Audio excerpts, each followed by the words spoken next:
My parents said there was no space for me in Cabo or Aspen.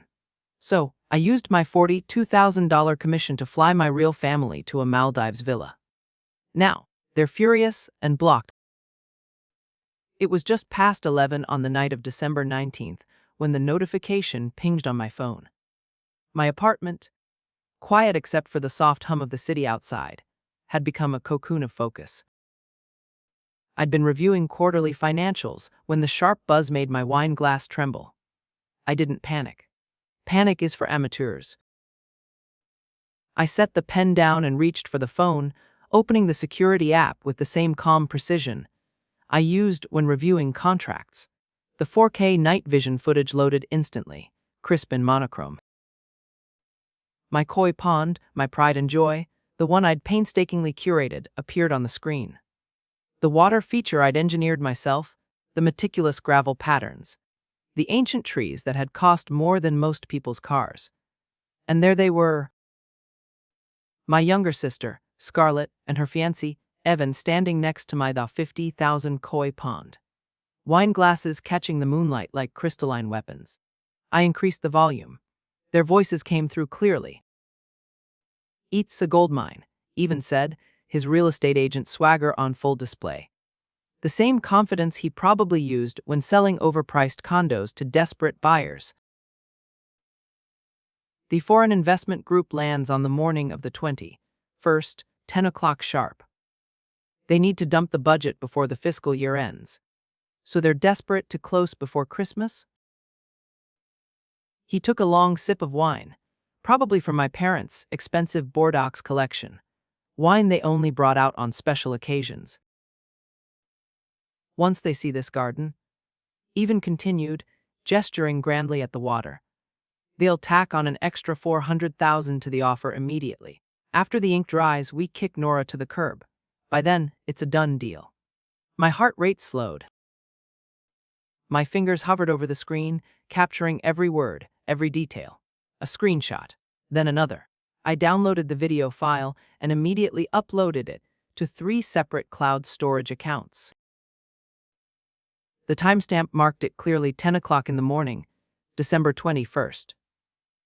The same time as my showroom appointment, the one I had scheduled for months. Too bad for them. I am 42 years old. I own Bennett Greenery, a landscape architecture firm that designs gardens for Fortune 500 headquarters, luxury resorts, and estates that never appear in real estate listings. My family has always seen me as a glorified gardener, never understanding that 5 years ago, when my father called me into his study with that tone, one that meant he was about to ask for something while pretending it was for my benefit, I signed a contract. A real contract, legally binding, drafted by my corporate attorney, David Ross. The terms were simple. I'd invest $300,000 of my own capital to transform their overgrown backyard into a living showroom. They'd get a 5-star garden for free. I'd get a venue to showcase my designs to VIP clients, a place where CEOs could see fully matured trees, not just squint at renderings. For 10 years, I'd maintain the property at no cost to them. In exchange, I retained full ownership of all inventory and materials planted there, with the right to remove them if the agreement was terminated early or the property's security was compromised. My father signed it while watching a football game. My mother signed it without reading past the first paragraph, thinking they were getting free landscaping from their daughter. I was building a $300,000 investment portfolio disguised as a garden. Now 36 hours later, at Scarlett's engagement party, where the backyard was glowing with string lights and the air thick with loud laughter, I realized what I'd been blind to. The betrayal wasn't just financial. They'd planned to sell my assets, without even informing me, without a word of warning. I could already feel the quiet burn in my chest, a sharp ache that wasn't just anger but a cold, calculated resolve. They thought they could sell what was mine, my work, my money, and I would just let it happen. But I wasn't about to. Not this time. Not anymore. I had just stepped off the elevator when my phone rang. It was David, my attorney, and I answered it immediately, the tension in my chest rising with every step. "Nora, it's late." "What's going on?" David's voice was calm, almost too calm for the situation. "I need you to help me prepare something," I said, my voice steady. "A retrieval plan. We need to recover some assets." There was a pause on the other end, and I could hear him shifting in his seat. "What assets?" "My parents' property. The koi pond, the trees, the irrigation system, all of it. They're trying to sell it without my consent. And I need to make sure I get it back before the buyers show up." David was silent for a moment. Then he sighed, a sound that could almost be considered a laugh. "You always know how to get to the heart of things, don't you? All right? Let me look at the consentment agreement we drafted. I'll need to go over the details." I walked into his office, a sleek, modern space on the 42nd floor, with a view that made my stomach tighten. The city stretched below me, calm, unaware of the storm that was about to hit. David was already reviewing the files when I sat across from him, placing my phone on the table. He glanced up, pulling his glasses down the bridge of his nose, his eyes narrowing. "Your family is trying to pull off a real heist here, Nora," he said, flipping through the paperwork with a practiced hand. "Let's start with the basics. You're going to need everything in place. We have one shot at this." I nodded. "I have the video. Scarlett and Ivan talking about it.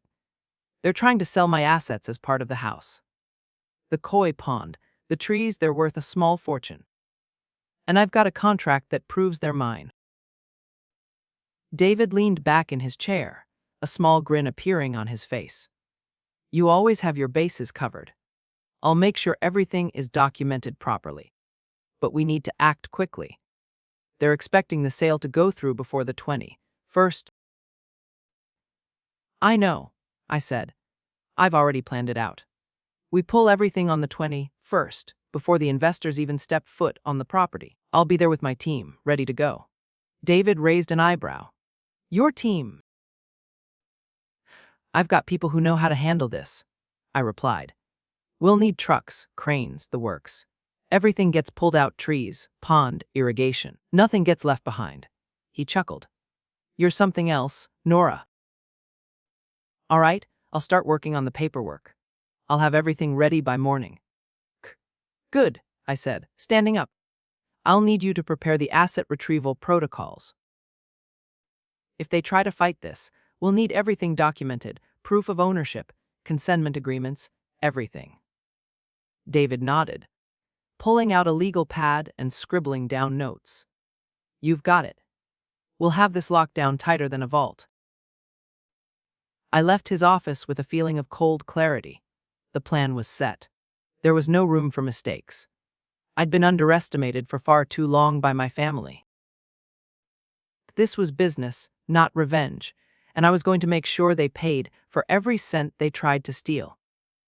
As I walked out of the building, I pulled my phone from my bag and sent a quick text to my team. "We're going to move on the 21st. Get the trucks ready. Get everything in place. I'll update you tomorrow."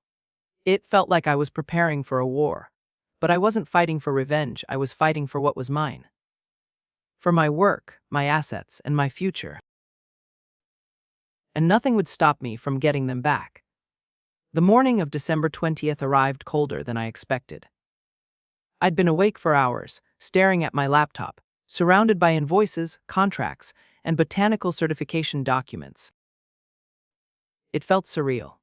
My entire life, my business, my relationships had led me to this moment. By the time I made it to David's office, just after 8, I was already a few steps ahead in my mind. The city had just begun to stir, its pulse quickening while I remained detached. The glass skyscrapers in the distance caught the light of the rising sun. But inside the building, the air felt heavy with purpose. David was already at his desk when I walked in. His office had a strange kind of serenity, and I couldn't help but notice the contrast between the world outside and the quiet energy inside. He greeted me with a nod, his graying hair reflecting the morning light. "I'm ready," I said, placing the folder I'd been carrying on his desk. It was a well-organized stack of documents, consent agreements, technical diagrams of the garden, purchase receipts, RFID tags for the koi. Every single detail was accounted for. David looked over everything, then glanced up at me. "You weren't exaggerating. This is airtight." "Good," I said. "They're going to fight this. I need everything ready, in case we have to go to court." David flipped through the pages, his expression unreadable, but I knew he appreciated the precision. "The consent agreement is crystal clear. The koi pond, the trees, they're all inventory.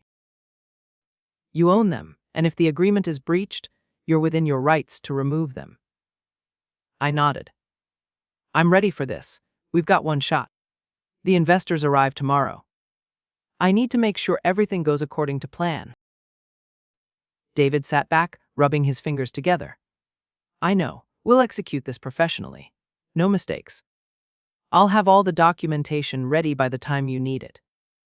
But let's be clear about something. This isn't just about the koi pond or the trees. This is about your reputation. You've spent years building your business, your name. Your family might see you as a gardener, but you're a businesswoman. This is your livelihood, Nora." I met his gaze, feeling the weight of his words sink in. It wasn't just about the money. It was about respect. It was about me proving to my family that I wasn't just some backup plan or afterthought. I had worked too hard for too long to let them take what was mine. "I don't want to hear from them again," I said, my voice cold. "Not until they pay me." David nodded. "I'll make sure they understand that. The papers are in order. You've done everything by the book." He paused for a moment before adding, "If they try to stop you, we'll make sure it's as costly as possible." I stood up, grabbing the folder from the desk and tucking it under my arm. "Thanks, David. I'll call you if I need anything else. But I'm handling this myself." As I walked out of his office, I felt the shift inside me. I wasn't the person who was always fixing things for everyone anymore. I wasn't the one who cleaned up the messes. This time, I was the one who was going to take what was owed to me. The next 24 hours passed in a blur of final preparations. I spent most of the day at the warehouse, where the team was getting everything ready. The heavy equipment was inspected, fueled, and staged. I went over the plan again and again with my crew, making sure each person knew their role. Every detail had to be perfect. By the time evening rolled around, the team had finished rehearsing the extraction sequence twice. The cranes, the flatbeds, the trucks, they were all in place. We'd practiced every move, from the careful removal of the koi to the delicate uprooting of the trees. The garden was going to look like a war zone by the time we were done, but it was the only way to make sure everything was safely recovered.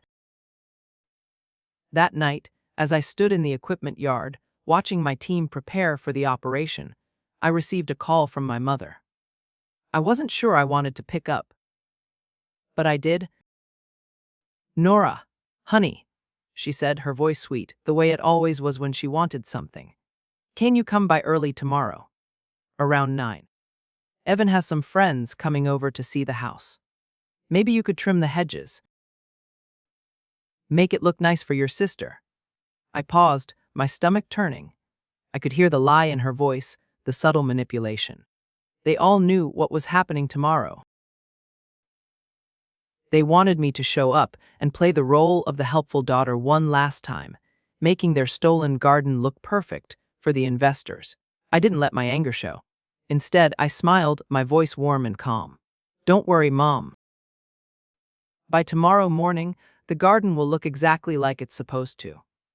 "Oh, wonderful. You're such a good daughter," she cooed, completely oblivious to the coldness I could feel creeping into my veins. "I don't know what we'd do without you." I hung up without saying goodbye. Walking back to my truck, I looked around the yard at the equipment that would soon be in motion. This was no longer about being the good daughter or playing their games. I had spent 5 years investing my time, my money, and my skills into that property, and now it was time to take it back. Tomorrow, I wasn't just showing up to fix their garden. Tomorrow, I was reclaiming what was mine. I slid into the driver's seat of my truck and took one last look at the warehouse. My team had already turned in for the night, but I knew they'd be up early. There was no room for mistakes. I drove home, my mind racing with the details. When I closed my eyes, all I could see was the garden, my garden, being dismantled, piece by piece, and the relief that would come when it was finally in my hands again. Tomorrow, the battle would begin, and I would win. The day before the operation, I hardly slept. My mind raced with thoughts of what needed to be done, and every time I closed my eyes, I saw the garden, my garden, being dismantled piece by piece. I had to make sure everything was in place.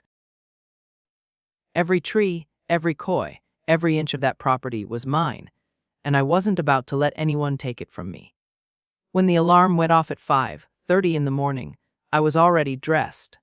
My jeans were dark, my boots worn in from years of hard work. I grabbed my jacket with the Bennett Greenery logo stitched over the heart. It was a uniform of sorts, but it felt like armor today. I drove to the warehouse in silence, the city still dark around me. As I pulled into the parking lot, I could see the lights of my team's vehicles already flickering on. Everyone was there, ready. It had been a long road to get here, but today was the day everything would change. Marcus, my head arborist, was already standing by the first crane. His hands were folded in front of him, and even though he was nearly 60, he had the posture of someone much younger, someone who took pride in the work he did. He gave me a short nod as I walked up, his eyes sharp with focus. "Everything ready?" I asked. "Everything's in place," Marcus replied. "We'll need to move fast. The windows are tight, but we've got this." I nodded, feeling the weight of the responsibility settle on my shoulders. This was it. If everything went according to plan, we'd be out of there before anyone had a chance to notice. If it didn't, we'd be facing more than just a family dispute. Jenny, who managed logistics, was already pulling up the schedule for the day. "I've got the trucks lined up, and I've cleared the permits. We'll need to cancel the Preston job, but they've agreed to a discount for the inconvenience." "Good," I said. This comes first.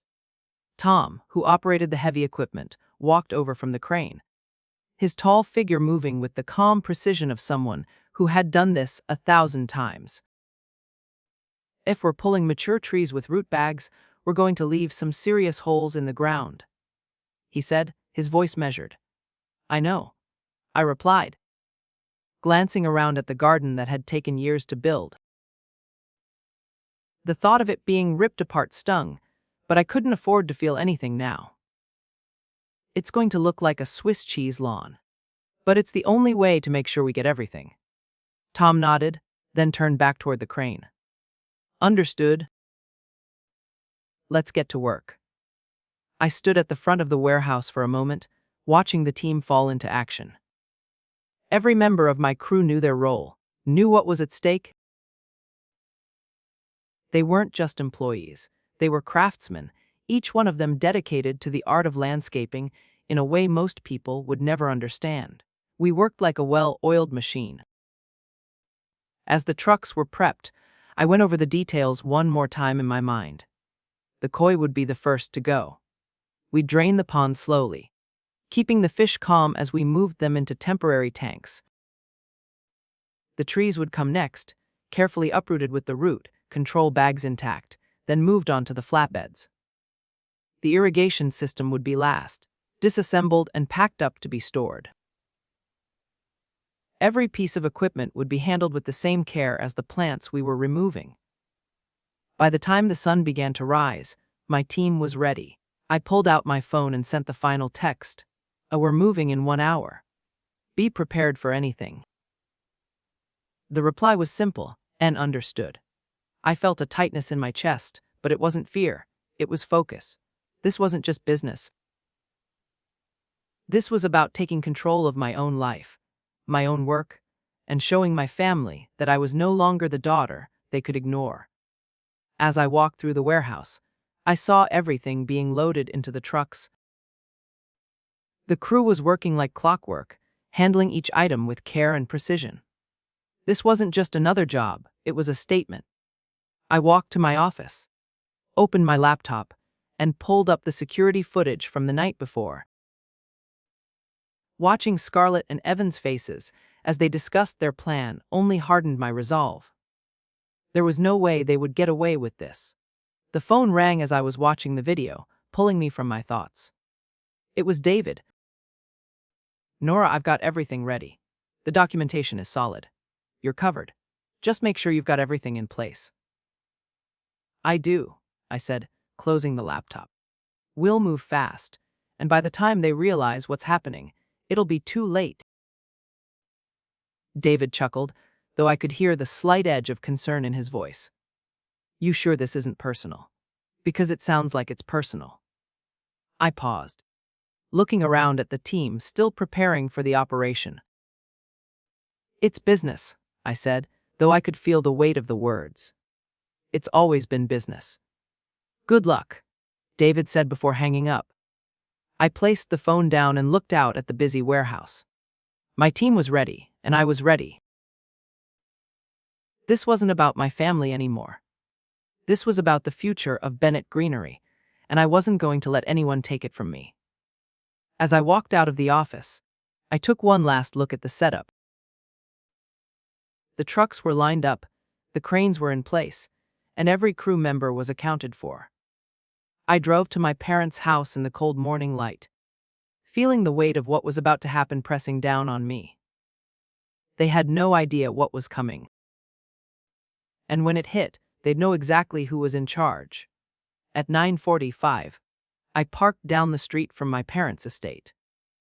I could see the black SUVs turning into the driveway, their polished surfaces gleaming in the early morning light. The investors were arriving, and right behind them, so was I. I checked my watch. It was almost time. At 9:50, I turned the key and pulled onto the street, my truck rumbling in the early morning stillness.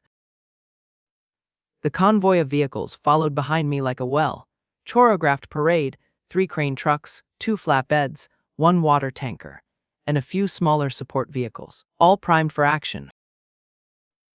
I could see the Bentleys and black XUVs in the distance, their tinted windows reflecting the soft golden light of the morning. The investors were already on the property, just as I had planned. They had no idea what they were walking into. I parked at the edge of the neighborhood, just out of sight of the main entrance, and killed the engine. My fingers drummed against the steering wheel as I checked my watch. It was almost time. I glanced in the rearview mirror and saw the convoy waiting behind me, still like a machine in idle. Marcus was the first to approach, stepping down from the crane with a slow, deliberate gait. The look on his face told me everything I needed to know. He was ready.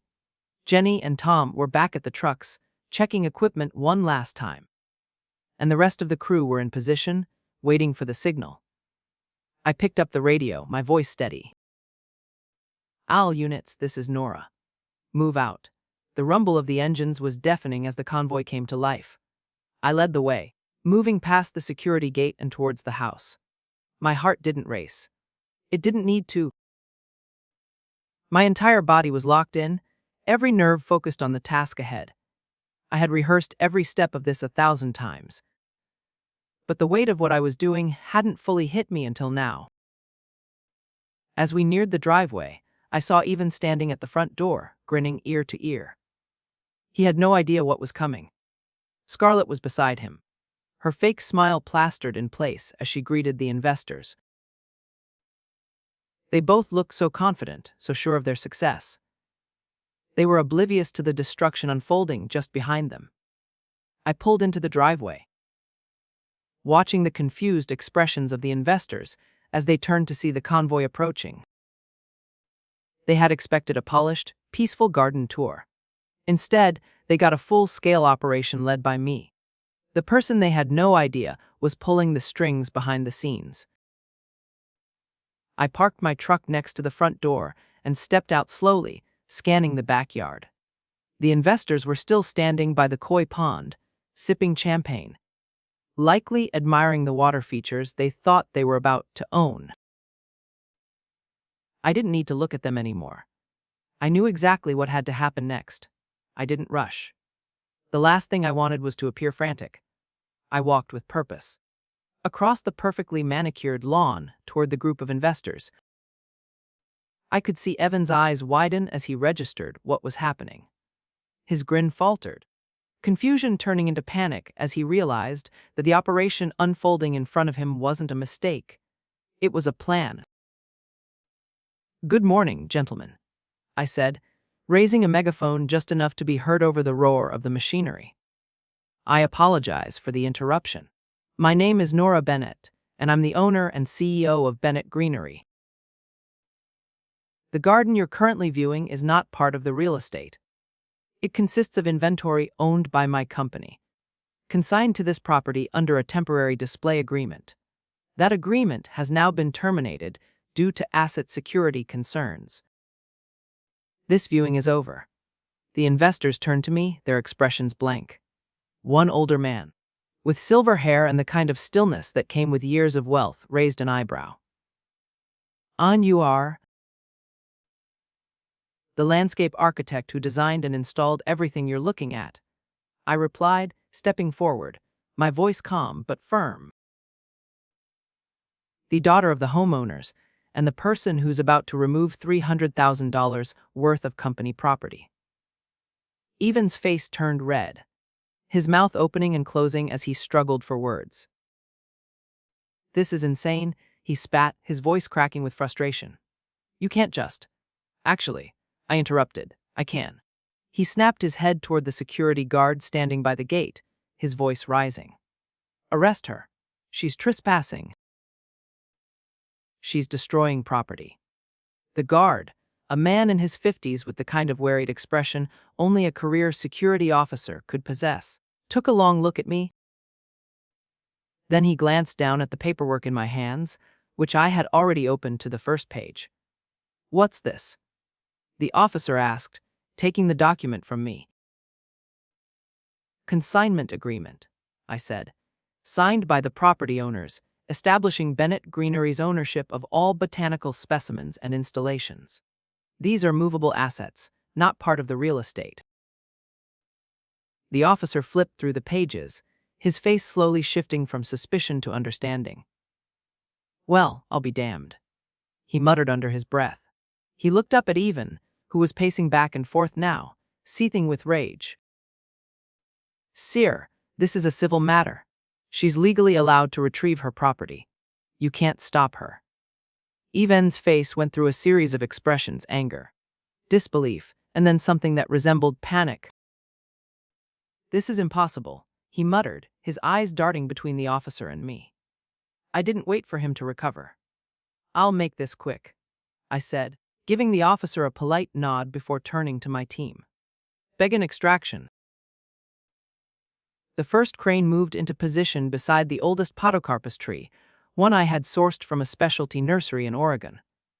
At 40 years old, it was one of the most valuable specimens in the garden. The crew worked with quiet precision, wrapping the tree's trunk in the support straps, positioning the crane carefully to avoid any damage to the roots. The crane's hydraulics hissed as the tree began to lift, and for a moment, all I could hear was the sound of the earth releasing its grip on the roots. The first tree came free from the soil, its root ball contained in a fabric barrier that kept it intact, ready to be moved. It looked as if a piece of living art was being plucked from the ground, and for a moment, all the years of labor I had poured into this garden felt like a distant memory. The investors stood there, dumbfounded, while scarlet sobs filled the air. Evan was shouting something, but I wasn't listening. I was too focused on the work at hand. The garden that had been so carefully curated over the years was now being reclaimed, piece by piece. As the second tree rose into the air, I didn't feel any satisfaction, not yet. That would come later, when I was standing on my own 2 feet, knowing that I had done what was right. For now, all I could do was keep moving, one tree at a time. The first tree was carefully loaded onto the flap, and I watched as the next crane moved into position. The momentum of the operation didn't stop. The koi pond was next, with the pumps working efficiently, draining the water into the tanker. Every koi fish was being moved into portable tanks, each one carefully tagged with RFID markers, their value documented, protected. Behind me, I heard Scarlett's voice rising in desperation. "Nora, please. Please stop. We can talk about this. We can work something out." I didn't look at her. My eyes were fixed on the work. The koi, the trees, everything was mine, and it was being reclaimed. The pain I should have felt wasn't there. This wasn't personal. It was professional. Scarlett's sobs grew louder, but I couldn't afford to feel sorry for her. She had made her choice. Now I was making mine. I continued moving, directing the crew where to go next, ensuring that the delicate trees and plants were handled with the same care and precision they had been when I first planted them. The koi pond, once pristine and glistening with the filtered water, now stood exposed and empty. The concrete basin, stained and old, looked almost out of place now without the vibrant colors of the koi. It was no longer a work of art. It was just a pit, a reminder of the raw business at hand. As the last tree was lifted from the ground, I heard Ivan's voice. He had recovered some of his composure and was shouting at the officer. "This is ridiculous. She's destroying our property. This is criminal." The officer, who had been hovering by the gate, watching the operation with a certain detached professionalism, looked over at Ivan. He didn't even flinch. "Sir, this is a civil matter," the officer said calmly. "She's within her rights to remove her property. You can't stop her." I could hear the frustration building in Ivan's voice. He wasn't used to being ignored, let alone challenged. "You can't let her do this. We had a deal. This garden is part of the house. It belongs to us." The officer's response was as direct as his demeanor. "Sir, you're mistaken. The agreement she has is clear. The garden, the trees, the koi, they're all inventory. She's removing them legally. You can't stop her." I could see Evan's face turning an unhealthy shade of red as he paced back and forth, his hands trembling with rage. He tried again, appealing to the officer, to anyone who might listen. But it was too late. He had underestimated me. He had underestimated the lengths I would go to protect what was mine. Turning away from him, I walked over to the koi tanks, watching the crew carefully load them onto the water tanker. The fish swam calmly in their temporary homes, unaware of the drama unfolding around them. It was a small act of peace in the middle of everything else. As the final tree was pulled from the ground, leaving behind a perfect circle of disturbed earth, I saw my father. He stood on the patio, watching the scene unfold with a stunned silence. The man who had once promised me I was important, but had never truly understood what I did, stood frozen in disbelief. "Dad," I called out, my voice not unkind but firm.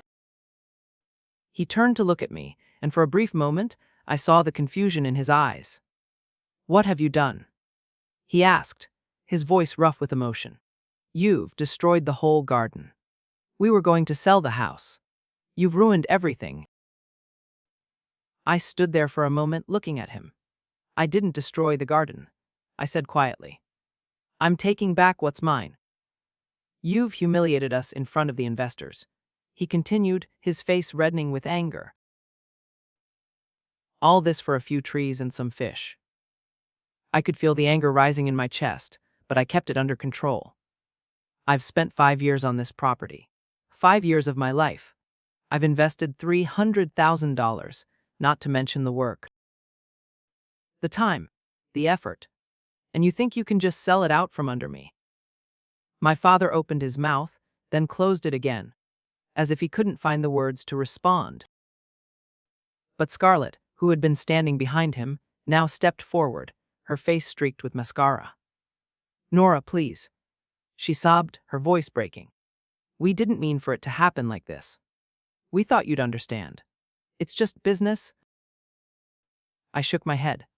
"No, Scarlett, this isn't business. This is betrayal. You and even thought you could take what I worked for, and I just let it go. But I won't, not anymore." Her eyes filled with hatred, but I didn't flinch. "You were spying on us." She spat, her voice rising with fury. "I was protecting my assets," I replied calmly. "You were planning to steal from me. Family doesn't treat family like this." Behind Scarlett, my mother appeared, her face pale and shocked. "Nora, you're ruining everything. This is how you repay us. With lawyers and invoices and humiliation." I looked at her, the weight of everything I had done finally sinking in. "You didn't put me through college. I paid my own way with scholarships and student loans. You didn't raise me to be successful. You raised me to be useful, the good daughter, the one who solved problems and asked for nothing." I could see my father struggling to find something to say, his face turning from anger to confusion. "You're charging your own family $95,000, he whispered, holding the invoice in his shaking hands. "That's the price for breaking a contract," I said, my voice low but clear. "The full amount. If you can't pay, I'll file a lion against the property. You won't be able to sell it, refinance it, or transfer the deed until you pay me back." My father's face crumpled as he read the numbers on the invoice. It was a sum they couldn't afford. It was the cost of their actions. And I wasn't backing down. "I suggest you start liquidating assets," I said, turning to walk back to my truck. "You have 30 days. As I climbed into the driver's seat, I could feel the weight of the day pressing on me, but I didn't feel guilt. Not anymore. I had done what was necessary, and in the end, that was what mattered. By the time I made it back to my truck, I could hear the sound of sirens in the distance, growing louder as they neared. I didn't stop to look behind me. I had done what I needed to do.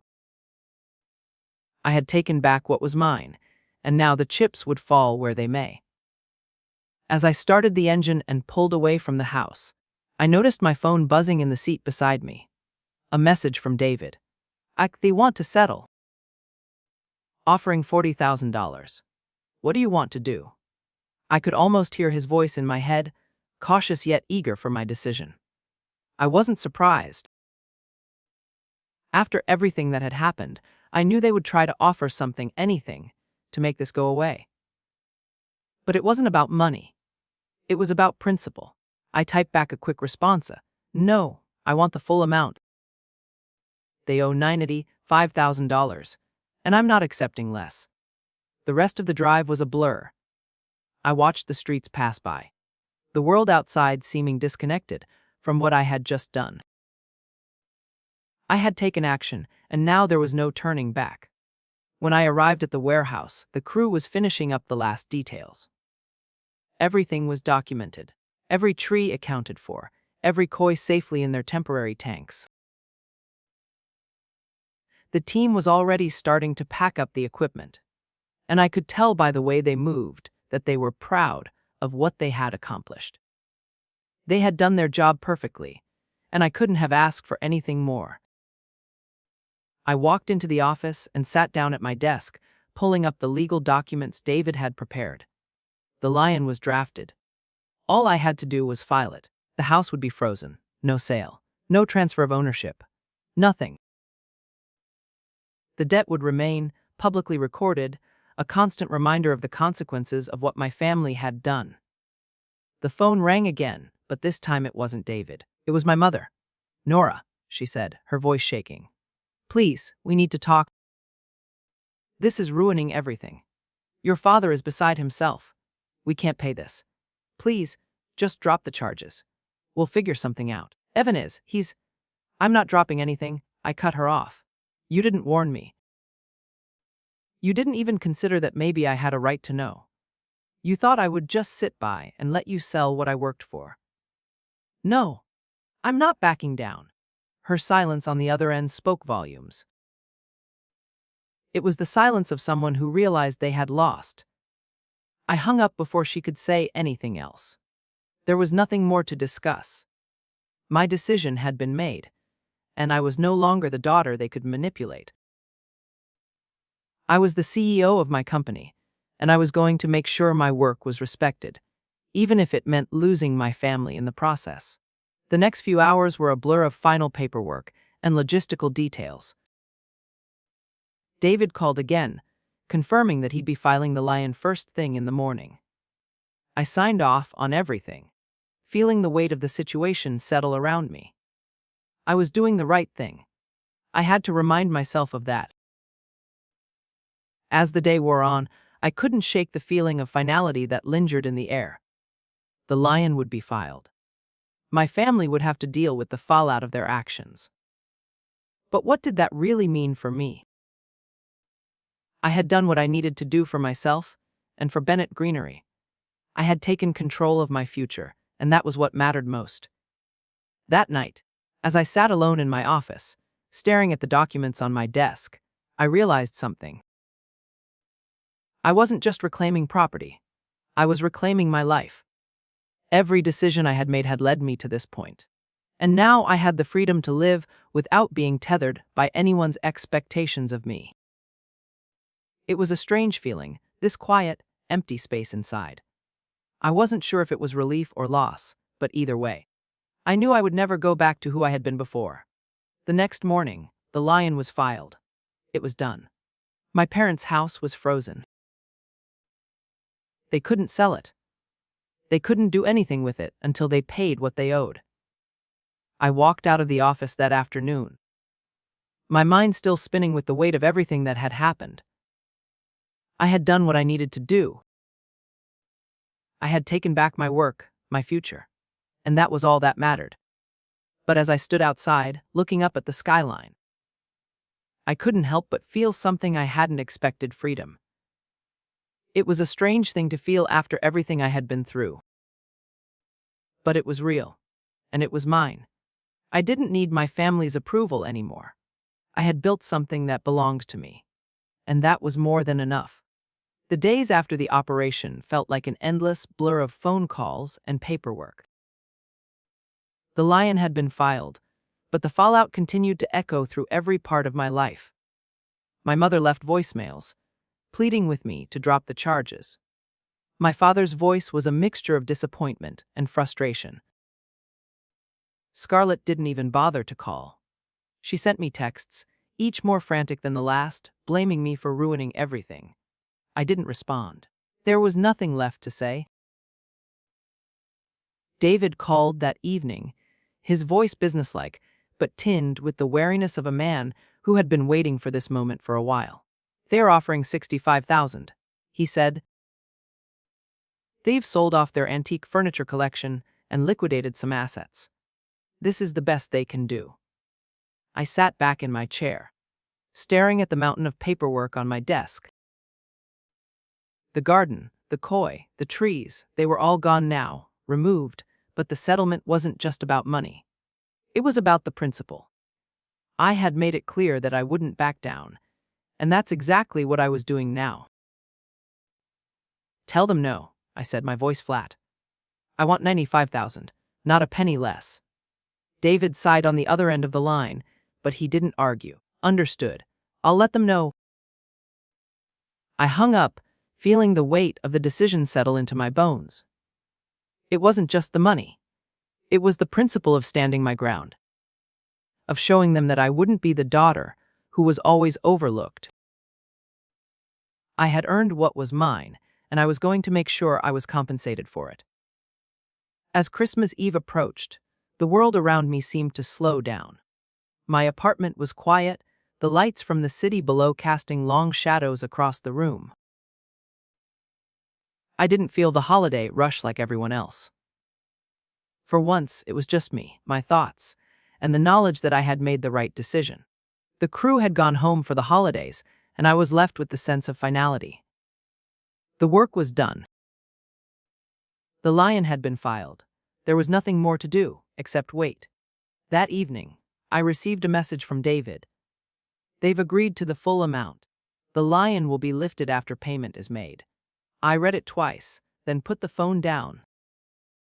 It was done. After all the chaos, after all the drama, I had emerged victorious. Not just in reclaiming my assets, but in taking control of my life, my business. I had no regrets. The phone buzzed again, this time with a message from my mother. It was short, the words strained with the weight of everything that had happened. A please, Nora. Dropped the charges. Even left me. He's gone. I'm all alone in jail. I can't do this without you. Please help. I stared at the screen for a long time. The message didn't surprise me.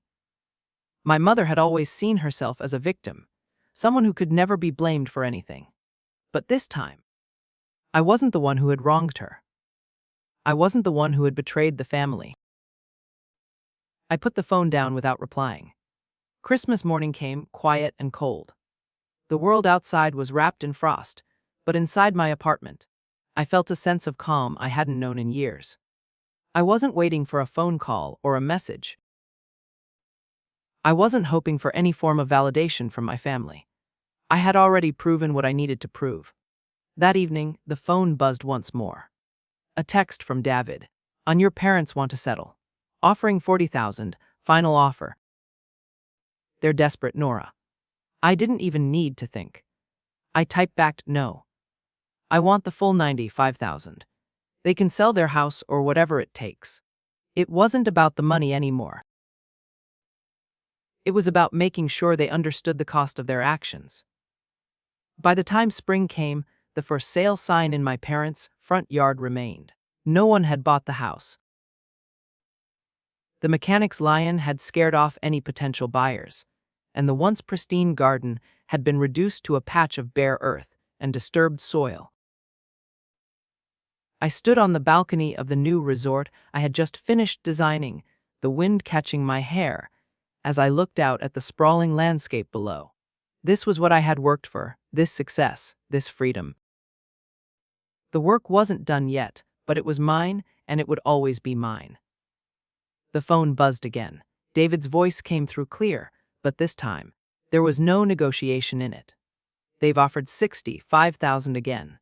They're desperate. What do you want to do? I looked out at the resort, the lush trees I had designed surrounding me. I thought about everything I had done to get here. The family who had once tried to steal from me. The assets I had reclaimed. The success I had built. It all led to this moment. I'll take the full 95,000, I said, my voice steady. Tell them they can keep their antique furniture. As I hung up, I looked out at the horizon, feeling the sun warm my face. I had survived this. And now, I was ready to move forward, without looking back. 3 months later, the lion was lifted. The house had finally been sold. But no one was left to celebrate. My parents had settled the debt by selling off what they could. I hadn't spoken to them since the last call. And as I stood in the garden of my new project, a place where my work and vision were celebrated, I felt something I hadn't felt in years. Peace. The trees I had saved were planted in the most prestigious spots, their roots firm in the soil, just like mine. Sorry for the rough ride, I whispered to the largest tree, running my fingers over its rough bark. But you're safe now. Nobody is going to uproot us ever again.